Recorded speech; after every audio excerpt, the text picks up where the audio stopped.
ምንም እውነት ነገር የለሽም። ሲቀጥል ይህንን ነገር በጀብድ የምታወሪው የዛን ቀን እንደደፈርሽኝ ያረሽላችሁ ነው ያለሽው። ገባሽ? እኔ ምንም አውቀው ነገር ካልነበረ እኔም ሳላገኝ ነገር ከተፈጠረ የትላንትና ሽምግልናው በመጀመሪያ ሽምግልናው ሴት ወይ ደግሞ ሙሽሪት ወዳለችበት ሲላክ ኦኬ ችግር የለውም። እኔ እስክስቲል ነው ልጄ ተረግዞ እስከሚወለድ እኔን ያለሁት ቀጣይ መኖር እችላለሁ። ችግር የለውም። ገብቶሃል? አልገባኝም ማለት ልጁን አላይም አልመጣም ምናምን ብለሃል። ይሄ ቀልድ ነበር ይመስለኝ። በጣም 3 ጊዜ ነው ይሄን ነገር ስትደግመው ያመንከውንም ልጅ አላምን ልትል ነው መሰለኝ። ሳይታዝማማ ኦኬ ችግር የለውም። ደግሞ ደግነቱ ልጁም መልኩ ቁርጥ አንተን አድርጎታል። ላይ ደስ ከሚለው ነገር ማንም አይቶ የሚፈርደው ነገር ነው። ስለዚህ ችግር የለውም።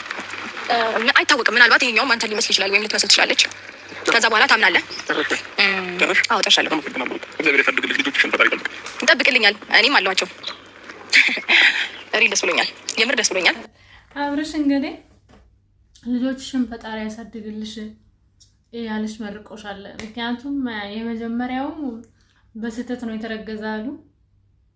ሁለተኛውም ደግሞ በግድ ሩታ ደፍረው ነው እንግዲህ ደፍረሽኝ ነው ብሎሻል። እኔ አይደለም ያልኩት ጋይስ፣ እውነቴን ነው። እኔ አይደለም እንደዚህ ያልኩትና ሩታ ግን ምን ሆነሽ ነው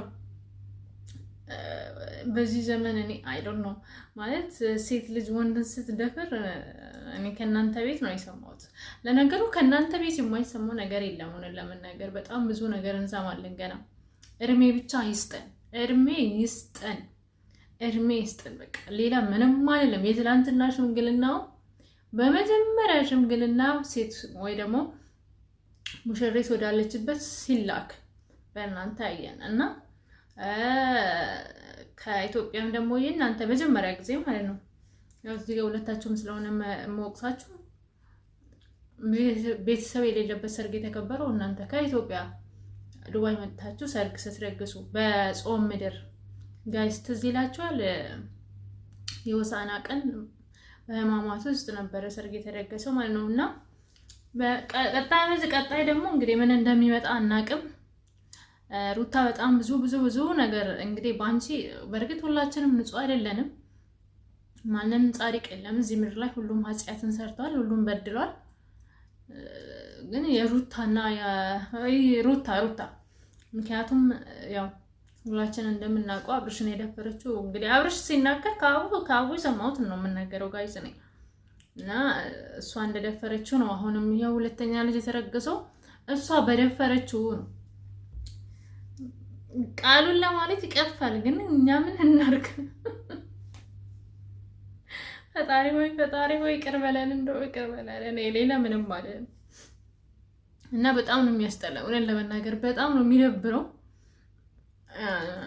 ሩታ ግን ምንዋን እንደሚያማት አይ ዶንት ኖ። ምንሽን እንደሚያምሽ በቃ ህመምሽ ማን እንጃ። ጸበል ሂጂ፣ እውነት በቃ ጸበል ሂጂና ትፈውሻለሽ። ይሄ ከዚህ ውጭ ሌላ የሚፈውስሽ ነገር የለም። ሆስፒታልን ብትሄጂ አይፈውስሽም። የዚህ ነገር መድኃኒት ጸበል ብቻ ነው እና ጸበል ብትሄጂ ይፈውስሻል ብዬ አስባለሁ። በደንብ ነው የሚፈውስሽ። ምንም አስባለሁ ሳይሆን በደንብ ትድኛለሽ ከእንደዚህ አይነት ነገር ማለት ነው። ሰውን በግድ ከኔ ጋር ሁን። ሰው ልጅ ነፃ ፈቃድ እንዳለው ረስተሽ ኖርማሊ ማግባት የማትፈልጊ ከሆነ ሁለተኛ ልጅ አብረሽን ደፍረሽን ብታረግዡም ኖርማል ነው። ምክንያቱም ከዚህም ከሚወለድ ይሻላል። እሱ ጥሩ ነገር ነው ለመናገር። ምክንያቱም ጋይስ ከዚህም እኔ ምን ለመናገር ከዚህም የሚወልዱ ሰዎች እኔ ብዙም ደስ አይለኝም ምን ለመናገር፣ እውነቱን ስነግራችሁ ማለት ነው። አንቺም ደግሞ ከአንድ አባት ልጆች እንዲሆኑ ፈልገሽ ሊሆን ይችላል። ምክንያቱም ከምታዩት ብዙ ነገር ስለምታይ ብዙ ነገር ስለምሰሚ ለዛ ብለሽም ከሆነ ኦኬ። ግን አብርሽና ይሄን አርግና ይሄን እንደዚህ ምናምን ልትዩ አይገባም። ምክንያቱም እሱ ሌላ ህይወት እንዳለው ታውቂያለሽ፣ ስለምታውቂ ማለት ነው። ገባሽ? እና አንቺ ስለምትወጂ አብርሽን ከሱ መውለድሽ ሁለተኛ ልጅም ከሱ መውለድሽ ልክ ነሽ። ምክንያቱም ከምትወዱት ሰው ማርያምን እውነቱን ስነግራችሁ ማለት ነው ከሚወደው ሰው ከምትወዱ ሰው ወልዳችሁ ስቃያችሁን በልታችሁ ራሱ ብታሳድጉ ኖርማል ነው።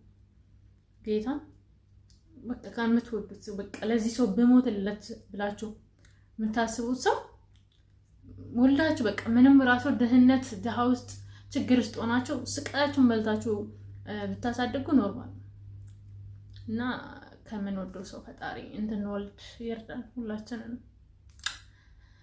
ምን ነው እንቅልፍ አለኝ ጋይስ። እስኪ ወደ ቪዲዮ እንግባ።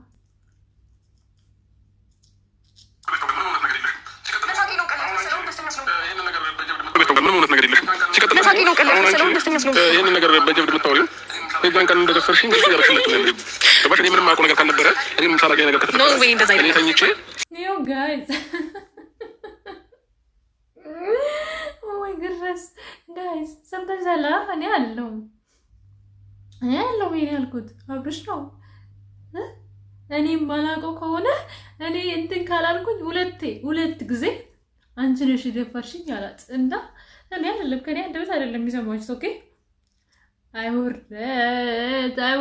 አይውርደት ያሳዝናል። ስንቱ በዚህ ዘመን ማለት ለነገሩ ሩታ ግን አያስገባትም ጋይስ። ጭንቅላቷ የሚያፈልቀው መልካም ነገር ማፍለቅ አቁሟል። በቃ ጭንቅላቷ መልካም ነገር ማሰብ አቁሟል። በቃ እንደዚህ አይነት መጥፎ ነገር ነው የሚያስበው እና ለምንድን ነው ግን ሩታ ለምንድን ነው ቅናት ነው የቅናት እንትን ይሄ ነው እንትን ነው ቅናት በአይምሯችን ውስጥ ካለ እንደዚህ አይነት ነገር ነው የሚያስበው። በቃ የማይመስለው ከንቱ የሆነ ነገር ማለት ነው እና ሲጀመር አንድ ወር ምናምን ሆነው ጋይስ አብርሽ እና ሩታ ያኔ ራቆት ቪዲዮ ምናምን የያዘችበት ይመስለኛል እንግዲህ ያኔ መጠጥ ያጠጣችበት ጊዜ እና እርግዝናው ከተፈጸመ የሁለት ወር ነው የሁለት ሳምንት እርግዝ ነኝ ያለች ነው። ገባችሁ? እና የስንት ማለት አንድ ወር አይሆነውም ያኔ አብርሃምን እንትን ካለች መጠጥ ነው ምናምን ካጠጣችው ዞሮ ይሆናል እና እውነት ከሆነ እንግዲህ ምን ሰማ ይሆናል። ምን ለመናገር ግን ይሄንን አንቺም አሁንም እንግዲህ ተስፋ አልቆረጥሽም ከአብርሃም ላይ የምንመለከተው ይሄንን ነው ምን እንትን የምንለው ማለት ነው። ሌላ የምንረዳው ነገር የለም። እናንተ እኮ በፍቅር ብትሆኑ ልጅ መውለድ በጣም ደስ የሚል ነገር ነው። ማርያምን ስንት ልጅ ለማግኘት ስንት መከራቸውን የሚበዱ አሉና ልጅ የእግዚአብሔር ስጦታ ነው። ግን የሆነ ሰው ተዋዶ ምናምን ቢያመጣ ወደዚህ ምድር ልጁን ቢያመጣ መልካም ነው። ግን አሁን እናንተ በዚህ በወለዳችሁት ልጅ ራሱ እኔ ልጃችሁ በጣም ነው የሚያሳዝነኝ። የዚህ ሚዲያ የዚህ ህዝብ ሁሉ ሺት ልጃቸውን እያየ ስለሆነ ምክንያቱም በጥሩ ነገር አይደለም እናንተ የምትሰሩት ነገር በጣም የሚደብርስ ነገር ስለሆነ ማለት ነው። በተለይ ሩታ አብርሽ ላይ ባደረገችው ነገር ጋይስ እኔ ትናንትና ቲክቶክ ላይ ገብቼ ነበረና በጣም ብዙ ሰዎች ተሰበሰቡበት።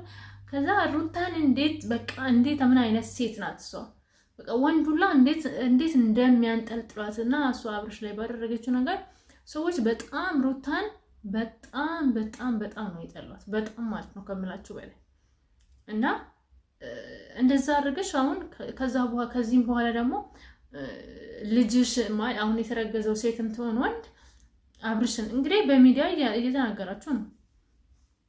አንቺ ደፍረሽኝ ነው ምናምን እያለች ነው እና ከዚህ እኔ አላቅም ጋይስ እኔ አላቅም። በቃ እኔ ስለእናንተ ማሰብ ሁላ ነው የሚያቅተኝ አንዳንዴ። እና እስቲ መጨረሻ ቪዲዮ አብረን እንስማ። ስሜት ውስጥ ነው እርጉዝ ላይ ቡቺ ብቻውን አይሆንም እህት ወይ ወንድም ይኖረዋል ማለት ነው። ስፔሲፊክ ቀኑን አላውቀውም እውነት ለመናገር እንትን የገዛሁት እቺ ቮሚት ሲያደርገኝ ሲያቅርሽልሽ ምናምን ማለት ነው ፕሬግናንሲ ቴስት ቤተሰብ አይ ዶንት ኖ በእውነት ለመናገር ትንሽ በጣም እየደከመኝ ነው። ለምን እንደሆነ አላውቅም።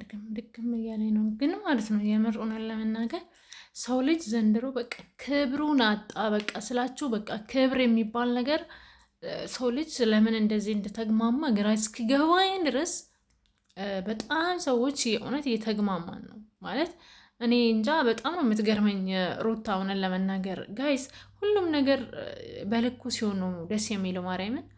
እና አሁን ይሄ ደፈረችኝ ኦር ደግሞ እንደዛ ምናምን የሚባለው ነገር በጣም ነው የሚያስጠላው እውነት ለመናገር እና ለእኛ ስንናገረው ቀላል ይመስላል ግን ይሄ ነገር የደረሰበት ሰው ደግሞ በጣም ከባድ ስሜት ነው እንትን ያለው እና ጋይስ አጋጣሚ ጠዋት ማነው እግረኛ ሚዲያ ላይ የሆነ ቪዲዮ እያየው ነበረ። ጌታ ምስክሬ መጨረስ ነው ያቃተኝ ስላቸው አታምኑ። ማርያምን መጨረስ ነው ያቃተኝ። በቃ ወደ ላይ እያለኝ ማለት ነው። ምክንያቱም የ14 ዓመት ልጅ የ50 ዓመት ሰው ደፍረው ምናምን ልጅቷ ደግሞ በአፏ አትናገር ምናምን እና አሁን ደፍር ምናምን ሲባል እንትን ብሎኝ ነው ትዝ ብሎኝ ነው።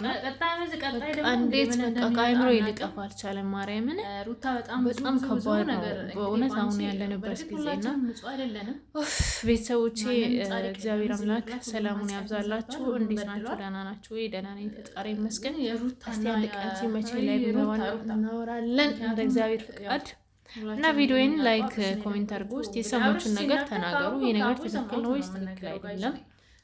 ያው ሁላችንም የተለያየ አስተሳሰብ ስላለን ማለት ነው። አብርሃም በጣም ተናዷል። ከሆነ እውነት ከሆነ ከመቀበል ውጭ ሌላ አማራጭ ያለው አይመስለኝም ለመናገር እና እንደዛ ነው። ከመጣው ከላይ 6 ሰዓት መጣው ካልመጣው ደህና ደሩልኝ። እግዚአብሔር ከሁላችን ጋር